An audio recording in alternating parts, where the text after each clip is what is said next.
What is up, family? We have another Patreon request. We got Monstres de Films. Des Films. Not de. Des Films. Monsters in Films. Carnosaur. Never heard of that one. I have a feeling it has to do with dinosaurs. But I've never heard of that movie. Does this thing work? Okay, let's go. Let's check it out. Monstres de Films. Je continue de dire deux. Des monstres au cinéma ou à la télé, il y en a quand même eu un paquet. Mais ceux qu'on a le plus vus, c'est les dinosaures. Alors évidemment, quand on parle de dinosaures au cinéma, on pense Jurassic Park. direct à Jurassic Park.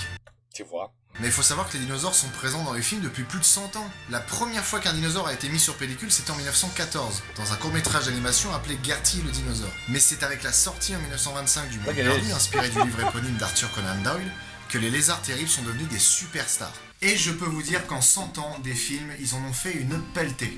Et justement, on va commencer avec ce qu'ils ont fait de moins bon. Et voilà, la merde. Carnosaur. Carnosaur. Donc, Carnosaur est un film d'horreur américain sorti le 21 mai 1993. La date est super importante. I never watched it in my life. Réalisé par Adam Simon, un célèbre inconnu qui a accouché de Brandon. Le pitch donne déjà une idée de la qualité du film. Une scientifique injecte de l'ADN d'animaux préhistoriques dans des œufs de poule afin de redonner vie aux dinosaures. Le film commence sur une réunion de gens haut placés qui semblent soucieux de savoir ce que la scientifique Jane Triptree, la méchante du film, fabrique dans son labo. Putain, balèze le fauteuil, hein. On fait la connaissance de Triptree et de deux de ses employés, des acteurs d'exception. Tu piges, toi, effet organique d'origine obscure? On dirait un rapport sur ma femme, effet organique pas clair. Qui doivent aller chercher un œuf qu'une poule a dû avoir vachement de mal à pondre. Bah alors, tu chies ton œuf? Un vélociraptor sort de l'œuf, griffe un mec et s'enfuit en faisant un doigt à la caméra de surveillance qui l'a filmé. Un peu plus tard, un livreur de poules qui venait justement du poulailler s'arrête sur le bord de la route parce qu'une de ses poules a chopé une vilaine gastro et se fait lamentablement bouffer par le raptor qui s'était caché dans sa camionnette quelques minutes plus tôt. Et que je vais maintenant appeler le clandestin en latex. On fait ensuite la connaissance de Doc, celui qu'on pourrait appeler le héros du film, qui travaille comme gardien. That look like Seinfeld. On fait That looks like Seinfeld. What the hell? ensuite la connaissance de Doc, celui qu'on pourrait appeler le héros du film, qui travaille comme gardien de nuit sur un chantier et qui se tape une bonne grosse cuite devant un documentaire sur les lobotomies. Divise les jambes, c'est un cerveau qui va... Oh putain! Ce type est une montagne de charisme. Il va rencontrer Anne, qui se trouve être une militante écolo qui aime jouer à 50 nuances degrés attachée à un tractopelle, et qui va lui apprendre que le site sur lequel ils font les travaux s'appelle la route des dinosaures et qu'il devrait être protégé. La route des dinosaures. Est-ce que ça pourrait pas donner lieu à un twist un peu plus loin dans le film? Dans le même temps, le sosie de Danny Glover et le médecin légiste du coin trouvent le corps du livreur de poules et concluent à l'attaque d'un puma. Non, mais l'animal... Voilà. Et le lendemain, un petit groupe de jeunes se fait boulotter par Kermit la grenouille qui se permet de s'affirmer en poussant un bon cri bien viril. It's incredible the advancement that Jurassic Park did do, right? I mean, these dinosaurs look awful. Like it's the beginning of Godzilla. Remember the first Godzilla? You were like, that's Godzilla? Anyway, now Godzilla looks cool as hell, right? C'est sûr qu'à côté, les vélociraptors de Jurassic Park, ils peuvent aller se remplumer. Plus tard, le père de la jeune fille qu'on voit se faire chatouiller par Kermit va voir Jane Triptree, qui n'est autre que son employeur, et lui dit qu'il la tient pour responsable de la mort de sa fille. Triptree est compatissante et lui annonce que sa fille n'est pas morte et qu'elle l'attend dans une des salles du labo. Rassurez-vous, elle ira bien. Ici. Elle est vivante et elle est ici. Mais en fait, c'est un piège. En réalité, elle l'a mené tout droit dans une pièce où se trouve un tyrannosaure. Et là, je sais ce que vous vous dites. Vous vous dites... Oh mon dieu, j'espère que le T-Rex est pas aussi mal fait que le Raptor. Eh ben non, bande d'ahuris. Il est vachement mieux foutu. Ah, vraiment? Non, je déconne, il est dégueulasse. Okay. Après que le T-Rex ait bouffé le mec dans une scène qui ferait passer la mort de Marion Cotillard dans Batman pour une réussite, Wow. Ok, j'avoue, c'est facile. Mais ça fait toujours rigoler. Mais j'adore Marion Cotillard, hein. Et Batman aussi. Which one? Et les crêpes. Et moi aussi. J'adore les crêpes. Moi aussi. Le clandestin en latex se fait un buffet froid d'écolo sous les yeux d'Anne qui reste impuissante et terrifiée. Ou surjoue à mort. sais pas trop. Doc sauve Anne des griffes du clandestin en latex. J'adore la manière qu'il a de s'enfuir. Je verrais bien un petit bruitage là. Et après avoir longuement joué au Cluedo, Doc établit le lien qu'il y a entre le Raptor et Triptree. Il infiltre le laboratoire de celle-ci et une fois qu'il a mis la main dessus, s'aperçoit qu'elle est complètement cinglée et qu'elle a tendance à parler philosophie de mec bourré à 2h du matin. Qu'y a-t-il eu en premier, l'œuf ou la poule? C'est l'œuf. L'œuf cosmique. Dans le même temps, le Raptor bouffe la tête de Clint Howard en tombant du plafond façon alien, pendant que le sosie de Danny Glover trouve des animatroniques de merde en cassant des œufs. Qui est Clint Howard? Danny Glover was in here? Oh, poor Danny. This was way before Lethal Weapon. Yeah. Je vous le dirai. Bientôt. Oh, ok. Triptree explique à Doc qu'en plus d'avoir créé des dinosaures, elle a aussi créé un virus qui ne peut être attrapé que par les femmes et qui les transforme peu à peu en pondeuses d'œufs de dinosaures. On découvre ensuite que toutes les femmes de la ville sont touchées et que le docteur du coin cherche à les soigner. Dans le même temps, l'armée qui a été mise au courant des agissements de Triptree prépare son plan d'éradication de la menace. Le sosie de Danny Glover part à la recherche du Raptor, le trouve et lui défonce sa gueule à grands coups de fusil à pompe. Mais en fait, non. Non, en fait, il l'a juste blessé mortellement. Mais le Raptor... Wow! That looks like absolute shit. I mean, vraiment, ça c'est... Well, he's right, ça c'est dégueulasse. en profite pour le tuer en lui faisant un foot fucking. That's not Danny Glover. Maybe I got the wrong Danny in my head. Lethal Weapon. I'm gonna have to look at that now. Je rigole pas, il lui fait vraiment un foot fucking.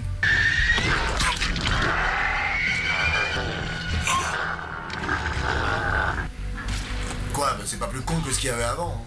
Doc prend l'antidote pour soigner Anne, qui semble être atteinte elle aussi par le virus. Triptree meurt en accouchant d'un dinosaure, et s'ensuit le passage le plus mémorable du film, le combat entre un tyrannosaure et un engin Caterpillar. Parce que figurez-vous que le T-Rex, il est arrivé sur le chantier où il y a Doc et Anne. Et vous savez comment il a fait pour y arriver? Il a suivi la route de ses ancêtres. La route des dinosaures. Oh, mon ami, you don't have to say another word. I can tell already, at 5 minutes, this is a horrific, shitty-looking movie.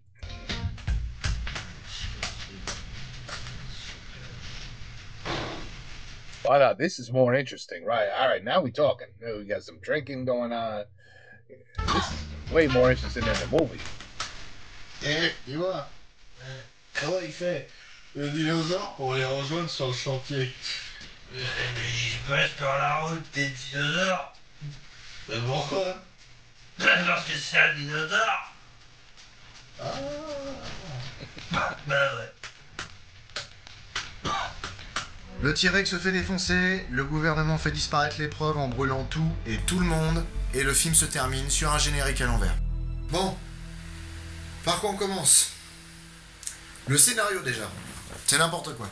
Le film est une adaptation d'un roman de John Brosnan. Dans le bouquin, les dinosaures sont recréés à partir d'ADN récolté dans des os de dinosaures et injectés à des embryons de poules. C'est déjà mieux que dans le film et en plus de ça, ça fait penser à Jurassic Park qui parle aussi de clonage de dinosaures avec de l'ADN fossile. Alors que là, les dinosaures ont été créés à partir d'ADN mélangé de différents animaux. Ce qui n'a aucun sens. On peut pas créer un animal disparu en utilisant des morceaux d'animaux qui lui ressemblent. Mais...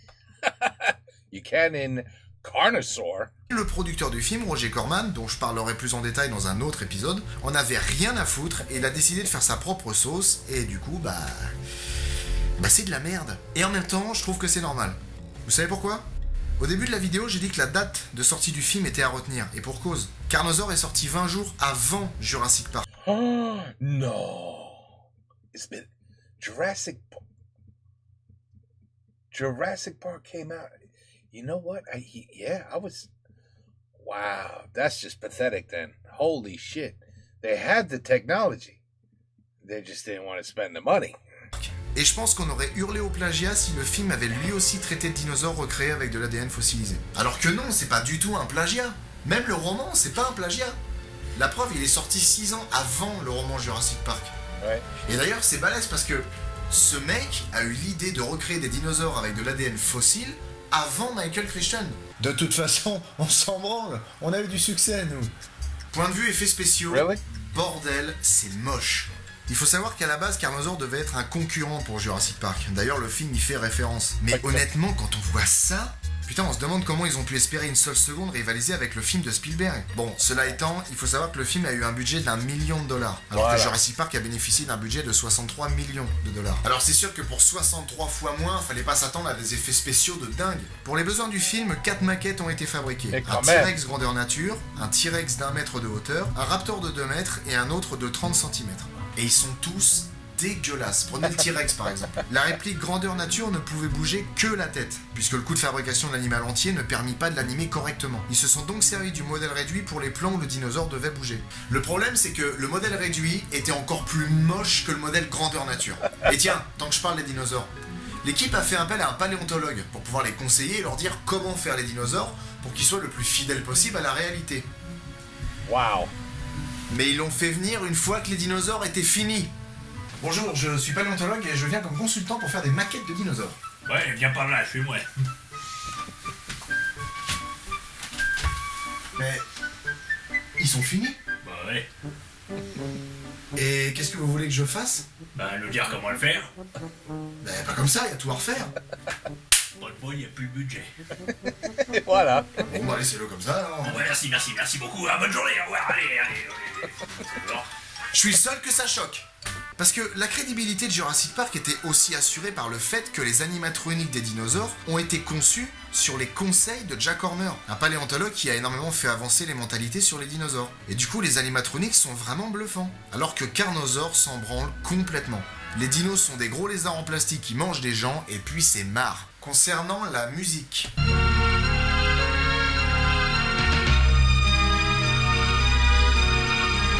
Bon bah voilà, hein, vive le synthé. Donc d'un côté on a ça. C'était excellent. Et de l'autre on a ça. Y a pas photo. Pour ce qui est de la mise en scène, bah c'est à la hauteur du reste. Tout est fait avec le même angle, toujours le même travelling, que ce soit de côté ou d'avant en arrière. Les lampes de chantier qui font contre-jour, cette putain de voix off qui sort de nulle part et qui coupe tous les dialogues. ARPA Washington, cellule contaminée 0%, heure H, moins 48 heures. Le Raptor qui voit tout en vert, les incrustations d'effets numériques qui piquent les yeux. Enfin bref, c'est le grand merdier. Et pour finir, les acteurs. Bon, je vais vite passer sur le fait qu'ils sont complètement nazes, malgré que je pense que la VF rend le jeu d'acteur complètement débile. Le pire, c'est que certains des acteurs et actrices qui ont joué là-dedans ont eu une bonne carrière. Diane Lane, par exemple, qui joue Jane Triptree, bah elle a joué dans le film de David Lynch, Sailor et Lula, film dans lequel jouaient Nicolas Cage, Willem Dafoe et Laura Dern, qui se trouve être justement la fille de Diane Lane. Et d'ailleurs, puisqu'on en parle, pendant que Diane Lane tournait Carnosaur, sa fille Laura Dern venait de finir le tournage du film Jurassic Park, dans lequel elle tient le rôle d'Ellie Sattler. Ce qui veut dire que techniquement, la mère et la fille étaient concurrentes au cinéma. Je te raconte pas l'ambiance à la maison. Yeah. Alors, tu fais quoi en ce moment? Eh ben écoute, je joue dans une production ambitieuse qui s'appelle Carnosaur. En fait, l'histoire, c'est des dinosaures recréés à partir d'ADN combiné d'animaux et injectés dans des œufs de poule qui s'échappent et tuent des gens avant d'être tués par des tractopelles. Et toi? Moi, écoute, je joue dans Jurassic Park. C'est l'histoire d'un milliardaire qui crée un parc à thème avec des dinosaures recréés à partir d'ADN fossilisé et qui s'échappent dès la première visite. Et on a un budget de 63 millions de dollars.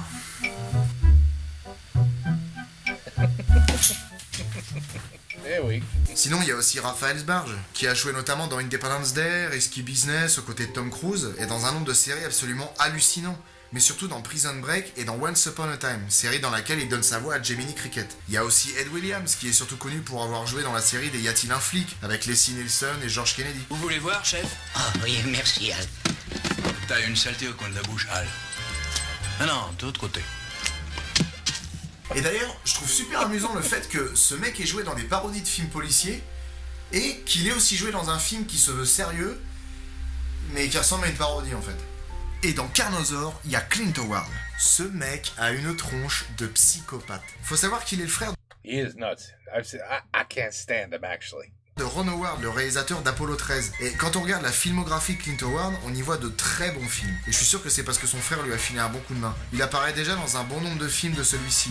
Apollo 13, Splash, Cocoon, Backdraft, mais aussi dans des films comme Austin Powers, La Nuit au Musée 2, et surtout dans un bon paquet de navets. Dont un qu'on verra ensemble. You know Danny Glover? You're not even gonna talk about him? Promis. En résumé, Carnosaur, c'est un nanar bien foutraque qui vous fera passer un bon moment si vous le regardez avec des potes, de la bouffe, du coca et 2 grammes dans chaque œil. Voilà, c'est la fin de l'émission. J'espère qu'elle vous a plu. N'hésitez pas à commenter, à partager. LSD, maybe you could enjoy this shit with LSD or something. Mushrooms, something. Parce que that was not looking good, right from minute 1. Et même à me proposer des films à tester, je les regarderai avec plaisir.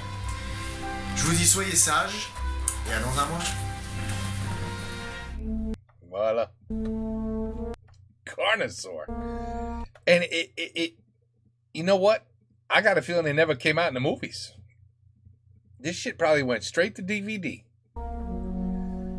Because especially with Jurassic Park coming out, no. Oh. But he did say, look, I have to look again. He did say Danny Glover, right?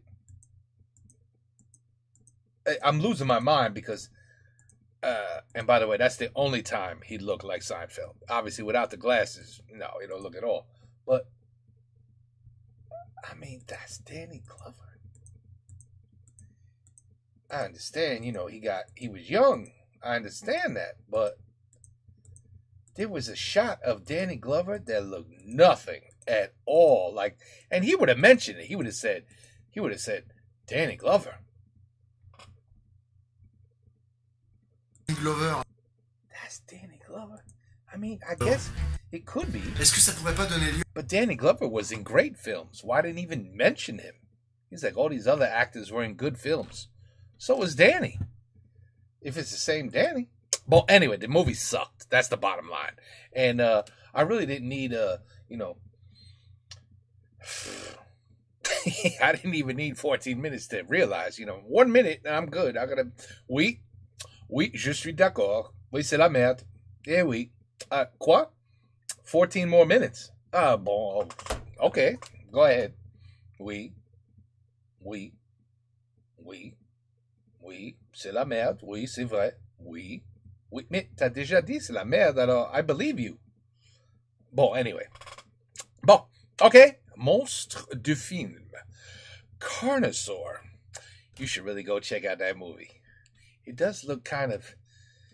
C'est la merde. Take care. Peace out. Have a good night.